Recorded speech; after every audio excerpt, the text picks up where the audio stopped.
प्रशांत कोरटकर याच्या छातीत दुखू लागलेला आहे आणि त्याला तपासणीसाठी रुग्णालयामध्ये नेलं गेलं असल्याची बातमी खोटी असल्याची माहिती आता जुना राजवाडा पोलीस ठाण्याचे निरीक्षक संजीव झाडे यांनी दिल्याचं सध्या बघायला मिळते। महत्त्वाची अपडेट सध्या आपण बघतोय। प्रशांत कोरटकर याला तपास कामी राजारामपुरी पोलीस ठाण्यातील कोठडीतून दुसऱ्या पोलीस ठाण्यातल्या कोठडीमध्ये नेलं गेल्याची माहिती मिळालेली आहे आणि राजारामपुरी पोलीस ठाण्याबाहेरून संपूर्ण प्रकरणाचा आढावा घेतलाय आमचे प्रतिनिधी शेखर पाटील यांनी। बघूयात।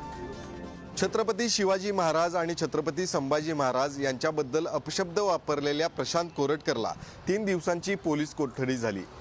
3 दिवसांच्या पोलीस कोठडीत न्यायालयातून थेट माझ्या मागे असणाऱ्या याच राजारामपुरी पोलीस ठाण्यामध्ये कोरटकर याला आणलं गेलं होतं। त्याच्याकडून पोलिसांनी कसून अशी चौकशी देखील केलेली आहे।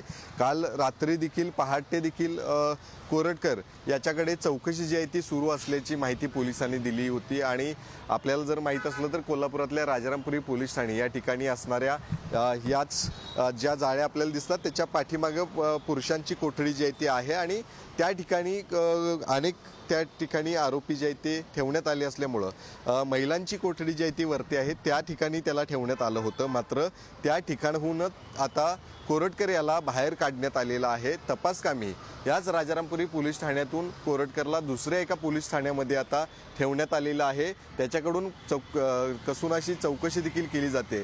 कोरटकर यानेच खरं तर इंद्रजित सावंत यांना फोन केला होता का, धमकी दिली होती का, अशा पद्धतीची विचारणा जी आहे ती पोलिसांनी केलेली आहे अशी माहिती मिळते आणि त्यामध्ये कोरटकर यांना कबुली देखील दिली गेल्याची माहिती जी आहे ती सध्या समोर आलेली आहे।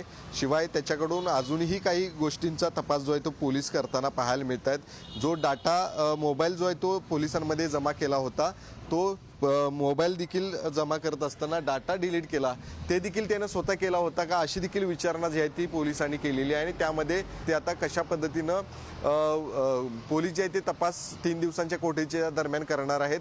नेमकी कोणती माहिती जी आहे ती पोलीस कोरटकर याच्याकडून काढून घेणार आहेत हे देखील पाहणं गरजेचं आहे आणि उद्याच्या तारखेकडे देखील सगळ्यांचंच लक्ष लागून राहिले। त्यामुळे निश्चितच आहे आजच्या या घडामोडीनंतर उद्या नेमकी कोणती माहिती जी आहे ती समोर येते हे देखील पाहणं गरजेचं असणार आहे। कॅमेरामन ओंकार वळवडेसह शेखर पाटील, पुढारी न्यूज, कोल्हापूर।